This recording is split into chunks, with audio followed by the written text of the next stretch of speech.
A continuación, Poder Ciudadano.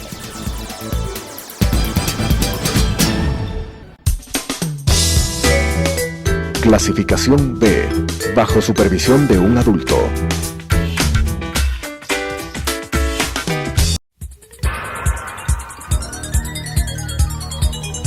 Las opiniones vertidas en este espacio por la producción y dirección del programa son de exclusiva responsabilidad de sus autores y de quienes intervienen en ellos.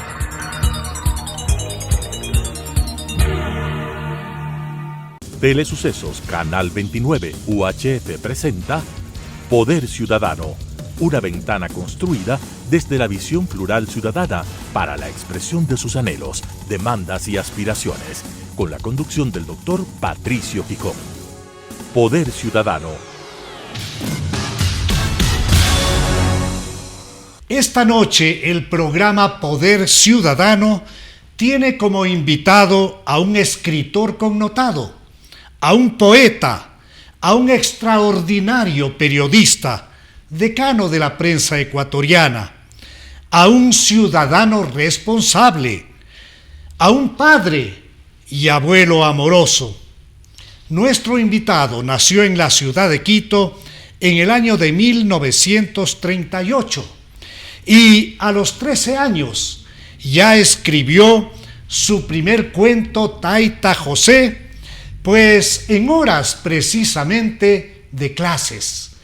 Nuestro invitado ha escrito Los pájaros prefieren volar en la tierra, que es un libro extraordinario de cuentos y de relatos. Mi invitado de esta noche, a quien le doy la más cordial bienvenida, es el doctor Diego Oquendo Silva, a quien le consulto si es que Diego determinó que por el periodismo tuvo que hacer a un lado su vena de escritor, su vena literaria, es decir, si es que el periodismo arrinconó al escritor. Bienvenido, Diego, buenas noches. Patricio, mil gracias por esta invitación y saludo a usted, a la noble audiencia de su entrevista y por cierto a Telesucesos. Y usted hace una pregunta realmente interesante. Sí, yo diría que fundamentalmente me he considerado siempre un principio de escritor y quiero un poeta.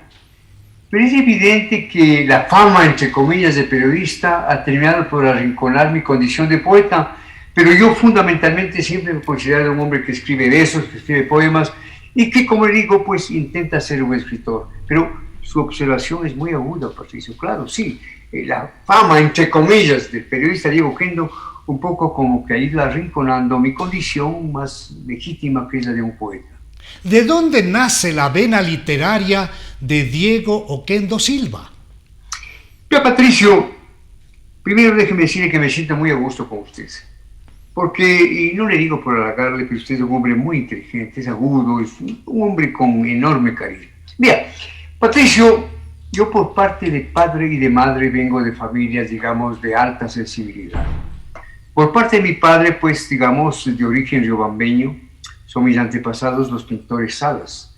Mi abuelo se era Juan Antonio Oquendo Salas. Entonces, en la familia Oquendo, por parte de mi padre, había escritores, pintores, matemáticos, artistas. Y por parte de mi madre, mi abuelo don Canuto Silva, un prohombre de la Tora, cuando la Tora era el centro de la ciudad de Quito, igualmente pues hay una sensibilidad y una, digamos, una afinidad por las cosas bellas de la vida. Mi abuelo era florista, fue quien estableció en Quito las primeras floristerías. Mi madre hacía flores y con eso nos mantuvo durante una época muy dura, cuando mi abuelo, que en paz descanse, aquí respeto profundamente, desheredó a mi madre.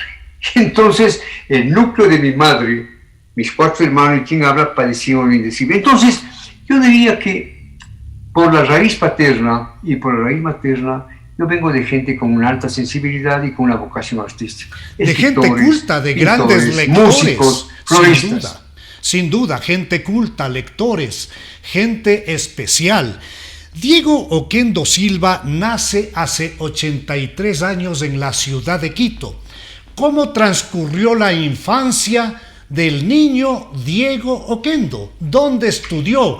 ¿Qué es lo que recuerda de su madre, de su padre, de sus abuelos, de sus hermanos? ¿Cómo fue ese entorno de la familia íntima del famoso periodista Oquendo Sánchez? Patricio, tanto por parte de mi madre, cuanto por parte de mi padre, vengo de familias, digamos, con una cierta connotación social, con un cierto prestigio social y, por cierto, con una buena solidez económica, esa es la verdad. Mi abuela era doña Victoria Hidalgo, de lo mejor, como se suele decir, de la Tacunga, tenía su peculio. Mis abuelos, por parte de mi madre igualmente, y no se diga por parte de mi abuelo, don Canuto Silva, era pues prácticamente dueño de la mitad del atol. Entonces, yo los primeros años, 2-3 años, supe lo que era tener realmente una situación cómoda, sin ningún tipo de privaciones. Pero, mire, yo soy profundamente sincero y no se diga con un programa como el suyo. Mi madre casa muy joven con el doctor Juan Luis Oquendo Hidalgo. Entonces era simplemente licenciado Oquendo Hidalgo. Un hombre brillante, un hombre brillante. Él fue fundador del Partido Socialista Ecuatoriano, hablaba un francés fluido, un gran jugador de ajedrez, fue el primer, digamos, campeón internacional de ajedrez.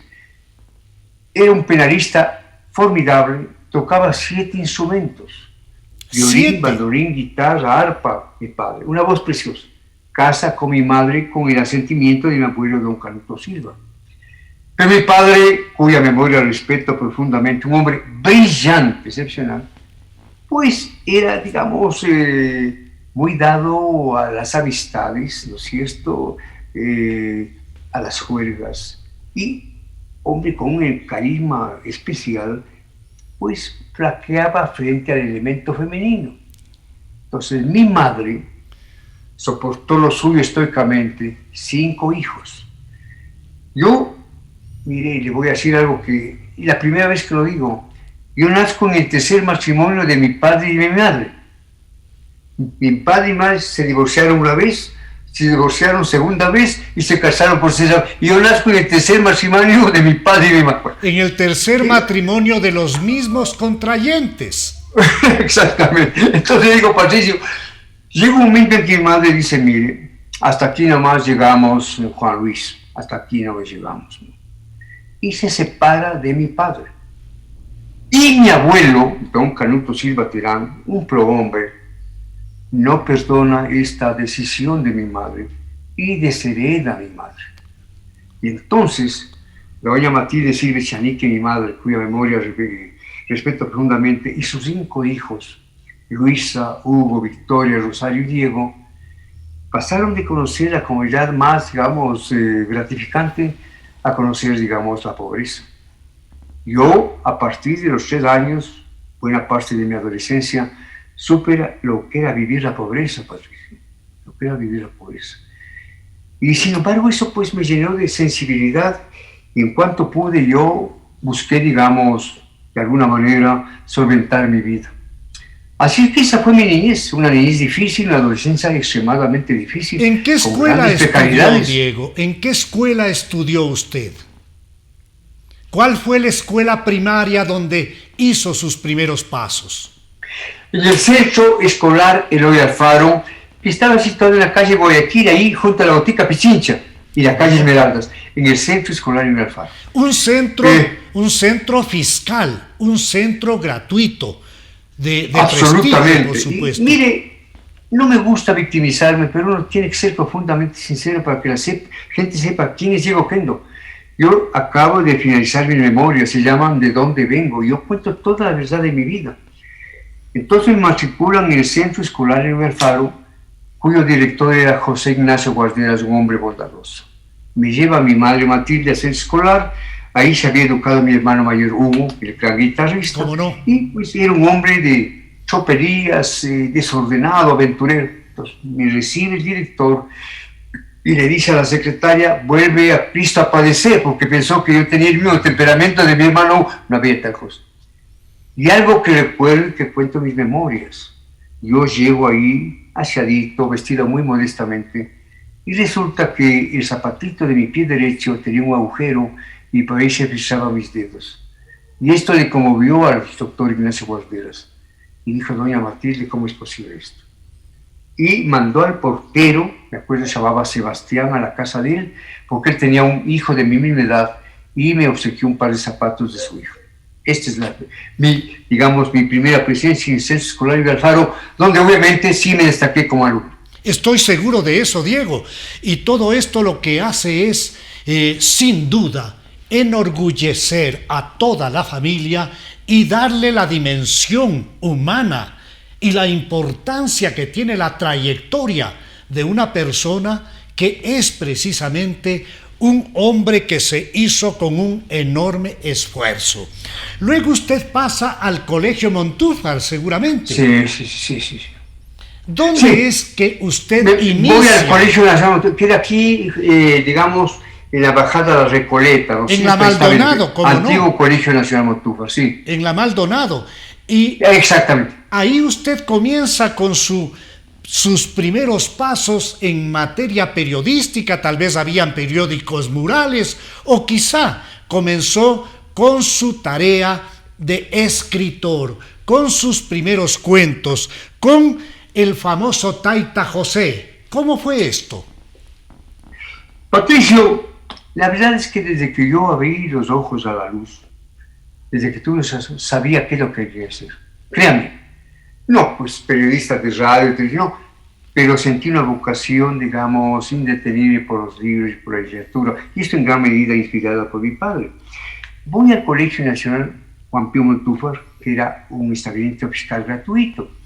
Vicerrector del colegio era Gustavo Alfredo Jácome. ¿Cómo no? Famoso Gustavo Alfredo, a quien le decían el muerto Jácome, con mayor respeto por, digamos, el hombre hierático, bien puesto, casi interesado. Yo estaba en primer curso, quinta sección, y en las clases del doctor Jácome yo borroneaba algunas cositas literarias y comencé a escribir el cuento Taita José, bajo la influencia directa de Huasipungo de Jorge Cas. ¿Cómo no? En una clase, el doctor Jácome detecta que yo no atendía a su materia, me dice, présteme a escribir, y le doy los papelitos, y me sacó de la clase, me expulsó de clase. En el recreo me manda a llamar al vicerrectorado y me dice, ¿usted escribió esto? Le digo, sí, doctor, yo escribí esto. Y entonces cambió su actitud frente a mí. Él desde ese momento apoyó, digamos, mi naciente vocación literaria.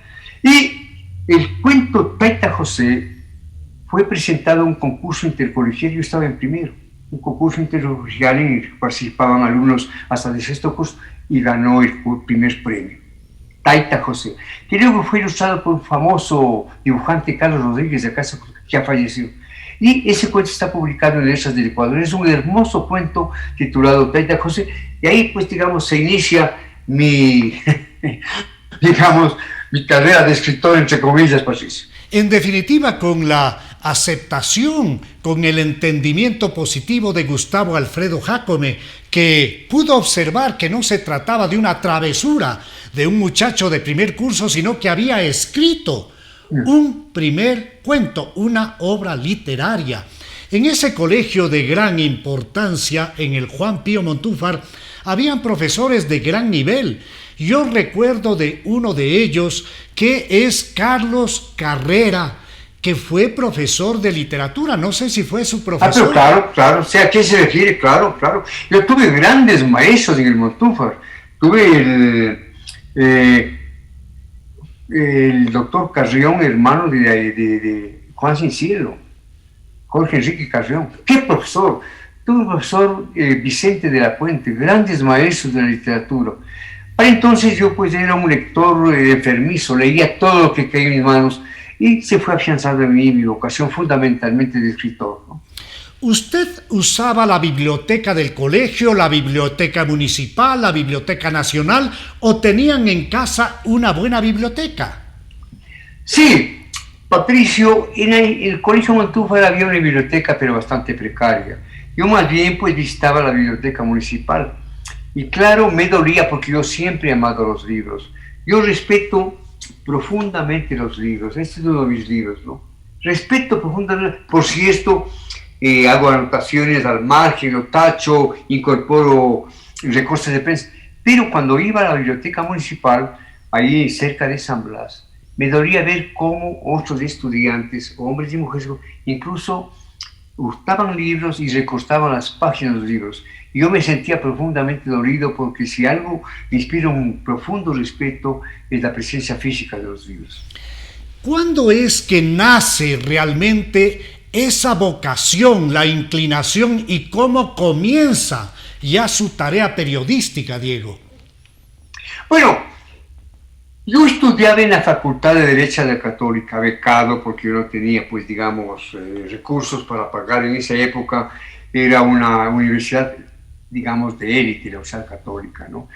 El rector era nada menos y nada menos que el padre Aurelio Espinosa Poli. ¿Cómo Yo no? tuve unos maestros, pero inimaginables. Alto nivel. Y entonces, en la Católica, yo estuve allí en la Católica, estuve en la Facultad de Derecho, tuve grandes compañeros. Por ejemplo, fue mi compañero de primero a sexto año, pues Osvaldo Hurtado Larrea, fue mi compañero de primero a sexto año, Francisco Rosales Ramos. Entonces, en la Católica, digamos, en la universidad, ya se afianza mi vocación de escritor fundamentalmente. Era mi profesor de Derecho Público Internacional, otro intelectual de mérito, Carlos de la Torre Reyes, ya fallecido, poeta, historiador, novelista. Él fue director de Diario El Tiempo. Exactamente, a eso voy. Entonces, se funda Diario El Tiempo en 1970 y se nombra director a Carlos de la Torre Reyes. Carlos de la Torre Reyes me invita a ser parte del Diario El Tiempo. Y yo pensé pues que él iba a encargar a mí la sección cultural. Me dijo, no. Me dijo, usted, precisamente por ser una persona despistada porque es poeta, puede ser un buen cronista político. Y él me convierte en reportero político. Entonces yo fui reportero político en El Tiempo y mis fuentes eran el Palacio Nacional, la vicepresidencia, la sala de prensa. Entonces allí yo comienzo, digamos, mi trabajo como Diario El Tiempo. ¿Qué es para Diego Oquendo? ¿Qué es para Diego Oquendo? ¿Qué constituye el ser reportero? ¿Qué significa eso? Porque el tema Patricio, del reportero... Gente pregunta la suya. Ser reportero es la esencia del periodismo. Ser reportero es la esencia del periodismo. Ser reportero significa ser un hombre iracundo, estar siempre con una curiosidad insaciable en procura de la noticia. Alguien que quiere ir a la última raíz de una información. Es un cazador, es un cazador de momentos históricos importantes. Mire, ahora las cosas han cambiado tanto, ¿no? Los reporteros permanecen en un recinto cerrado ahí con aparatos telemáticos, con celulares. No. El reportero es aquel que visita las calles, visita las fuentes, persigue el último origen de la noticia. Y yo fui un reportero, un buen reportero, claro, fui un buen reportero. En esa época también creé una columna frente a frente por el Agente 2, tenía mi columnita en Diario El Tiempo y fui un buen reportero. Diego, ¿qué recuerda usted? No la cambio por nada, Patricia. ¿Qué recuerda usted en esa tarea de reportero? ¿Qué es lo que quedó en Diego Oquendo en función de una tarea de arrojo, de una tarea de valentía, de una sed insaciable de encontrar la noticia día a día? ¿Usted alguna vez estuvo en medio de las balas? Patricio, yo le puedo contar un par de anécdotas. Gobernaba la Junta Militar de Gobierno, una de las juntas militares. Y esta Junta Militar de Gobierno preparaba un plan de retorno. ¿Cómo no? Era un plan absolutamente secreto, un plan de retorno que daría paso, pues, nuevamente a la democracia en el país. Tuve la osadía de esconderme en el salón de sesiones de gabinete detrás de los cortinajes. Esto es histórico. Penetré allí sobreprecisamente a las 6 de la tarde, se instaló el gabinete a las 9 de la noche y terminó a las 6 de la mañana. Yo permanecí detrás de los cortinajes escuchando absolutamente todo así. Bueno, viví momentos de gran presión porque, dada la tensión, yo quería estornudar. Salí sobreprecisamente del palacio y el Diario El Tiempo estaba en la García Moreno, a 6 cuadras de... Fui allí, redacté la noticia en primera página. revelando en qué consistía el plan de gobierno de la Junta Militar. Bueno, clausuraron el periódico y Diego Oquendo por primera vez fue a la cárcel. Vea usted, es una de las anécdotas. Me escondí en los cortinajes, bueno, una osadía, ¿no? Otra cosa, era el gobierno del doctor José María Velasco Ibarra. Y Diario El Tiempo era opositor al velasquismo. ¿Cómo no? Yo era muy mal visto en el Palacio Nacional. El doctor Velasco Ibarra me tenía una sincera fobia. Una sincera fobia. Yo le podía contar tantas cosas con el doctor Velasco Ibarra. Un día me dice Carlos de la Torre Gallego, dice, la esposa del presidente Velasco Ibarra, esta dama emérita, ¿no es cierto? Inolvidable, va a dar un té para recoger fondos. Vaya. Y le digo, pero ¿cómo voy a ir? Le digo, Carlos, usted sabe que no soy bien visto en Palacio. No, vaya a las relaciones públicas. Fui a la residencia del Palacio Nacional y allí estaba la primera dama del país, la esposa de Velasco. ¿Se me escapa el nombre? De la esposa de Velasco Ibarra. ¿Cómo no? Corina Corral de Velasco Ibarra. Doña Corín estaba ahí. Yo le vi a la distancia a doña Corín. Estaba rodeado de gente, de decanes, pero por el flujo natural de la reunión fui a dar junto a ella. Me queda mirando y me dice, ¿y usted, joven? Y claro, me desconcerté. Yo era muy mal visto en el Palacio. Incluso Hernando Alonso Velasco, profesor de la Católica, que era el secretario general, en algún momento prohibió ingreso al Palacio. Yo me desconcerté y digo, doña Corina, he leído su poesía y he escuchado su música. Ah, se sorprendió. Y en realidad, le digo, me he leído El Balcón del Pueblo, El Gran Orador, y le recito 2 breves poemas de memoria. Bueno, la señora realmente fascinada. Le digo, incluso conozco algunas de sus canciones y tararé la canción. La doña Corina fascinada. Se regresa donde el decán de la Marina y le dice, vea, ¿qué diferencia entre este joven periodista y ese tal Oquendo? Bueno, sí. Ya pueden imaginarse cómo me sentí, Patricio. Busqué separarme lo más pronto y cuando ya me iba, escucho que la primera dama le pregunta al decano, ¿quién es el joven? Dice Diego Oquendo. Bueno, al día siguiente, en la madrugada del día siguiente, yo viví en Asunción el 10 de agosto con mi familia, un departamentito muy modesto. Me sacaron los pesquisas a las 6 de la mañana. Me sacaron en pijama, con sandalias y me llevaron al Palacio Nacional porque el doctor Velasco Ibarra sostenía la tesis de que yo me había burlado de la primera dama ocultándole mi identidad. Bueno, ahí me tuvieron entre las 6 de la mañana y las 10 de la mañana muerto de frío con un abriguito ahí modesto hasta que me hicieron pasar al despacho. Entró el doctor Velasco Ibarra, tan alto, huesudo, y me señaló con el dedo índice. Me dijo, pícaro, bribón, insolente. Textual. 6 veces. Pícaro, bribón, insolente. Siempre, pícaro, bribón, insolente. Bueno, ¿qué podía decir? Y me dice, quítese las gafas, porque usted se esconde detrás de las gafas. Me quité las gafas. Bueno, finalmente, luego de que me dio una perorata, una paliza verbal, el hombre huesudo, digamos, impactante, le interrumpo.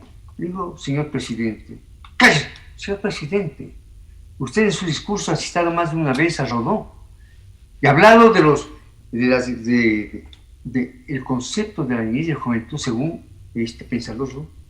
Me queda bien ese. Ah, y se regresa donde Edgar Sterán Terán es poeta y además razona.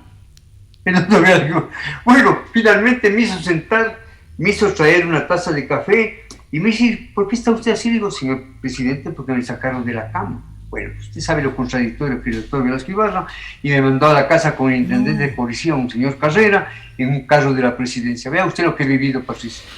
Diego, realmente cuando se conversa con un hombre de su dimensión intelectual, resulta que el tiempo se va en segundos. Yo quiero redondear esta que va a ser la primera charla, porque usted me va a dispensar otras, porque quiero ir más allá de una primera parte. Dígame qué es para Diego Oquendo Silva una entrevista. ¿Qué significa una entrevista para Diego Oquendo? Patricio, usted déjeme decirlo, yo lo he entrevistado a usted más de una vez y me he sentido muy gratificado.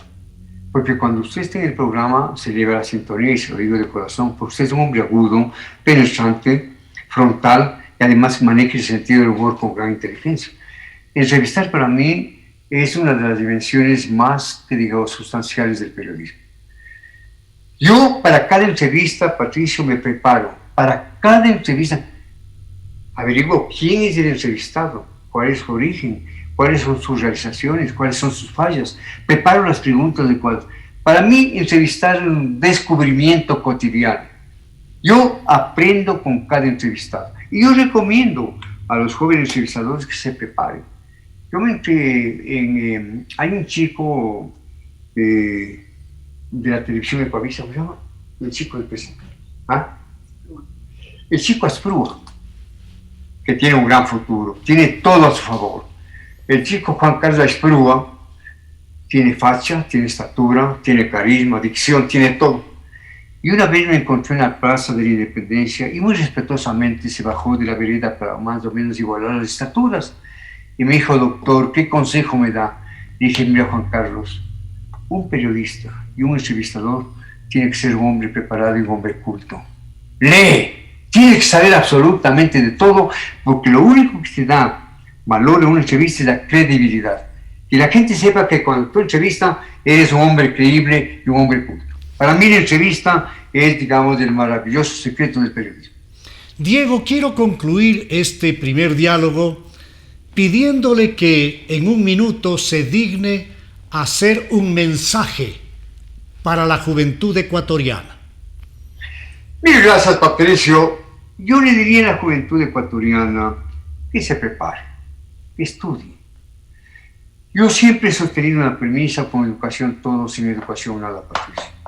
El Ecuador será otra cosa cuando su juventud sea una juventud educada, cuando su madurez sea una madurez educada. Yo le digo a la juventud ecuatoriana que no se pierden los dédalos de las redes sociales. Las redes sociales tienen su mérito, pero realmente no explican, digamos, la esencia de la vida. Le pido a la juventud ecuatoriana, ellas, ellos, hombres y mujeres, que se preparen, que lean y que sean solidarios con el dolor del país, que se hagan cargo de la injusticia del país y que sean elementos actuantes para el cambio de esa injusticia en el país. Mi respeto para la juventud ecuatoriana, Patricio. Ha sido la dimensión intelectual y ética de uno de los más importantes periodistas ecuatorianos, Diego Oquendo Silva, a quien agradezco por aceptar esta invitación en el programa Poder Ciudadano, y le vuelvo a comprometer para continuar disfrutando de sus diálogos. Con ustedes. Encantado, Patricio. Gracias, Diego. Para usted, para el público que usted tiene, todo mi respeto. Todo mi respeto. Muchas gracias, Diego. Buenas tardes. Con ustedes nos volvemos a encontrar en la señal de Telesucesos el próximo viernes a las 21 horas y el domingo a las 21:30. Una buena noche. Las opiniones vertidas en este espacio por la producción y dirección del programa son de exclusiva responsabilidad de sus autores y de quienes intervienen en ellos.